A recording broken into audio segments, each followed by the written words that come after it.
Olá pessoal, tudo bem? Hoje estamos com o nosso querido amigo Guilherme. Ele está lançando o material dele, o livro digital de grego bíblico, para todos aqueles interessados em se aprofundar nessa área exegética, hermenêutica, todos os teólogos, estudantes de teologia, entusiastas da língua grega, do grego antigo, né? Do grego alexandrino, koiné, kini, como diriam os gregos de hoje. E é uma língua muito interessante e muito profunda, fascinante. E o Guilherme eu vejo como a pessoa certa para transmitir esse tipo de conhecimento. O Guilherme ele graduou-se em letras com especialização em grego pela USP. Ele dá aulas também na PUC e na Unisal, não é mesmo, Guilherme? Uhum. Justamente nessa área de ensino da língua grega antiga. Sem contar que o Guilherme tem toda a trajetória aí de intimidade com a língua grega. Morou 5 anos em Tessalônica. Ele leciona há mais de 20 anos a língua grega. E então, realmente o Guilherme é um expert nessa área, né? E hoje vamos fazer essa apresentação. O que você poderia dizer a respeito desse material, Guilherme? Eu acho que é muito importante estudar o texto bíblico, começar a estudar o texto bíblico a partir da língua, porque afinal das contas o texto foi escrito numa língua. E se nós não dependermos do que esta língua fala por si mesma, nós ficamos entregues a conjecturas, a análises que podem ser muito boas, mas sempre vão estar sob o risco de uma interpretação. Ficamos reféns, né? Ficamos reféns. E começar alguma análise, alguma pesquisa do texto bíblico a partir do próprio texto, na língua em que ele foi escrito, nos dá mais segurança de não estarmos indo longe demais ou de não estarmos aprofundando o suficiente, né? Então eu acho importante estudar o grego bíblico para aqueles que querem de alguma forma fazer teologia com os textos bíblicos. Uhum. Sim. E esse material é um material que foi resultado de anos de pesquisas do Guilherme, e eu dei essa ideia para ele e organizei lá, coloquei tudo no esquema para virar um livro digital, mas realmente foram anos de estudos, né, Guilherme, que originaram esse material, né? A experiência de professor, de pesquisador, foi me dando uma forma diferente de organizar as explicações e tentar demonstrar de forma mais sintética as bases introdutórias, é lógico, da língua grega, né? Então está um material que é resultado não só de análise ou de pesquisa, mas de prática de ensino mesmo. Uhum. E é interessante também que esse material, com esse material você vai ser capaz de ler o texto do Novo Testamento, porque se trata do grego koiné ou kini, que era basicamente a língua franca no tempo de Jesus, no tempo em que houve a redação do Novo Testamento. Mas também, além disso, tem um bônus aí, né, Guilherme? Além do Novo Testamento ter sido originalmente escrito em grego,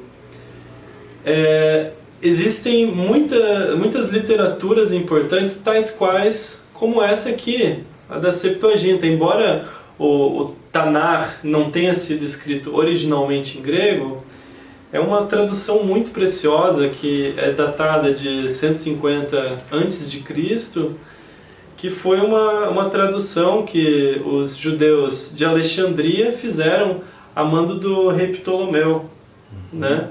Aí que veio a tradução da Septuaginta, né? Aí tem toda uma lenda por trás, né?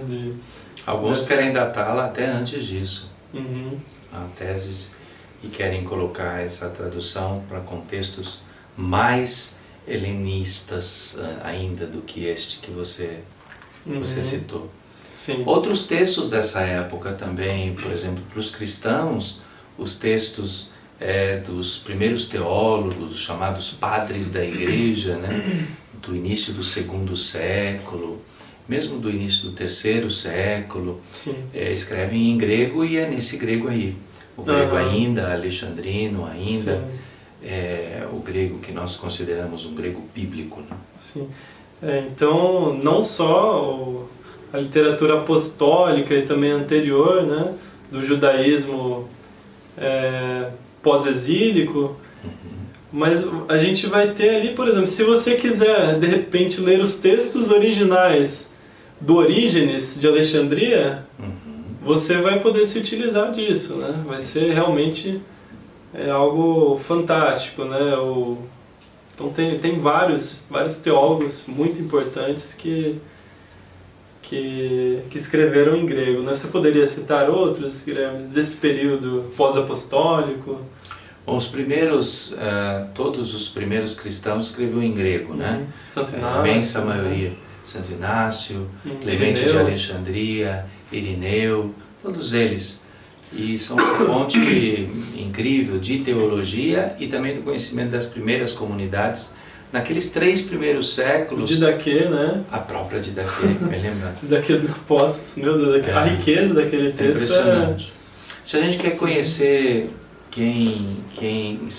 qual é o projeto inicial vivido por aquelas comunidades, são esses os textos para os quais nós devemos sempre voltar, né? Os cristãos se propõem sempre a voltar suas preocupações, suas pesquisas para aquela comunidade, porque afinal ela é a comunidade exemplar e modelar da comunidade que devemos ser hoje.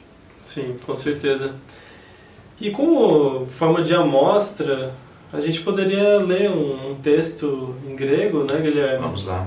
E fazer uma breve e concisa análise para dar apenas uma palhinha aí do que o aprendizado da língua grega é capaz de proporcionar, né? Muito bem. Alguma sugestão? Pode ser o texto de Marcos 1,15, né? Acho que é um texto bem interessante. O material que vocês vão receber dá ferramentas para essa pequena análise que eu me proponho a fazer aqui, né? Em grego instrumental, né? Em grego instrumental, poderíamos dizer, né? Então o texto diz assim: Peplerotai hokairos kai engiken he basileia tu Theou metanoeite kai pisteuete ento evangelio.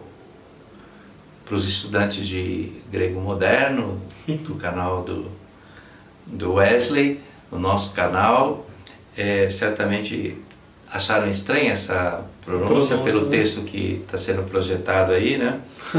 Em grego moderno nós pronunciaríamos peplirote okeros que igiken vasilia tu Theou metanoite que pistevete eto evangelio. Bom, tem muitas coisas aqui, mas vou me fixar em 3 palavras que são essenciais neste pequeno recortezinho, que são os 3 verbos: peplerotai, metanoeite e pisteuete. Tem mais um também aqui, mas esses 3: peplerotai, metanoeite e pisteuete. O que nós vamos aprender com o material do livro de grego bíblico? A reconhecer o que as palavras em grego nos informam sobre a intenção de quem as usou naquela frase. Então, quem disse essa palavra aqui, ó, peplerotai, está usando um verbo que significa completar, preencher. E está usando esse verbo com algumas características. Uma delas é que é uma ação completa, acabada, perfeita, não falta nada. E está na voz média, significa que está completada, está acabada, ou está acabado, está completado. O sujeito desse verbo na frase é kairos, que significa oportunidade, ocasião, tempo. Sem contagem, não é o tempo que a gente conta, dia, mês, ano, minutos, é um tempo abstrato de certa forma, uma oportunidade, uma ocasião. Quem está dizendo e usando esse verbo, está dizendo que esse tempo, esse momento está completo, está preenchido, não falta nada para ele. Aqui termina, poderia terminar, uma análise do verbo, dada essa análise pela língua grega. Por enquanto eu não fiz teologia, não fiz nenhuma interpretação, nenhuma conjectura, nenhuma elucubração. Tudo isso é a língua que me oferece. Eu poderia ir a uma fonte segura. Uma fonte muito segura e tranquila. Não é nenhum teólogo, não é nenhum comentador, não é nenhuma religião. É o autor, dizendo, não é com base. É o autor que usou a língua dessa forma. E essa língua me informa essas coisas. E ainda outros detalhes eu poderia aprofundar mais aqui. Isso tudo nós vamos estudar lá no material disponível no livro. E esses outros dois verbos lá no final, metanoeite e pisteuete. Metanoeite é um verbo, mas composto de uma preposição e de um substantivo. Uma preposição que significa depois, em seguida, e de um substantivo que significa inteligência, elucubração, ideia. Metanoeite está no imperativo, é uma ordem, um pedido, um convite. Quem está dizendo está pedindo, convidando, convocando para que as pessoas mudem de ideia. Mudem de ideia, passem para a próxima ideia. Isso é o que significa metanoeite. E que nós traduzimos com a ideia de conversão. Mas aí já é teologia. Antes, a língua me diz que é mudar de ideia. E a partir daí eu faço as minhas elucubrações. Pisteuete, outra ordem. Tenham fé, creiam. É uma ordem, um pedido, uma convocação. Vamos juntos fazer essa viagem no texto bíblico? Venha comigo. Adquira o seu e-book ou o seu livro digital. O seu livro digital para juntos fazermos essa viagem fascinante de interpretação do texto bíblico a partir da língua em que ele está composto. Você é meu convidado, será muito bem-vindo a trilhar esse caminho comigo. É isso aí.